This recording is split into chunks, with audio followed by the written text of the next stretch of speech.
দেশের পরিস্থিতিতে আমাদের দেশে অনেক সময় এরকমের বলে যে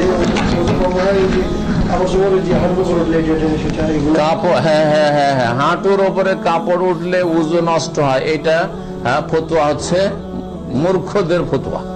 এটা হচ্ছে মূর্খদের, কোন মযহাবের ফতোয়া না, হানফি ফতোয়া না, শাফিও না, মালিকিও না, হাম্বলি না। এটা মাসলা শুনেন, যে শরীরে কাপড় রাখা এটা নামাজের জন্য শর্ত, ওযুর জন্য শর্ত না, গোসলের জন্য শর্ত নয়। বোঝা গেছে? সুতরাং নির্জনে যদি বাথরুমের ভিতরে যদি কাপড় খুইলে উলঙ্গ হয়ে উযু করেন তবুও কোনো অসুবিধা নেই।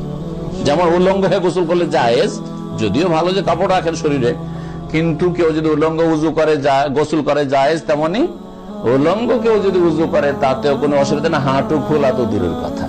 এই মূর্খ সমাজের লোকেরা সৌদি আরব আসে, আসার পরে দেখে এখানকার বুড়ো গুলোকে যে উযু করার সময় একটু হাঁটুর উপর কাপড়, জুব্বা উঠিয়ে নিচ্ছে না, হাঁটুর উপর কাপড় উঠিয়ে উযু করে, এদের নামাজ রোজা হয় ফরজ তরক করছে। রান ঢাকা ওই রকমের ফরজ নয় যেমন লজ্জায় স্থান ঢাকা। বোঝা গেছে?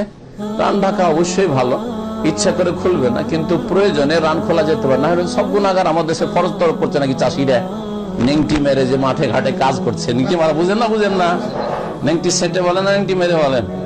হ্যাঁ, কাঁচা বলেন আপনারা, আমরা ওই নেংটি সাটা বলি। উসমান রাদিয়াল্লাহু তাআলা দেখে লজ্জায় শুধু ঢাকলেন, আবু বকর আসলো তাও রান খোলা, ওমর আসলো তাও রান খোলা। হাদিস আছে, আমি সংক্ষেপে আপনারা তাড়াতাড়ি কথা ছেড়ে দিয়েছি।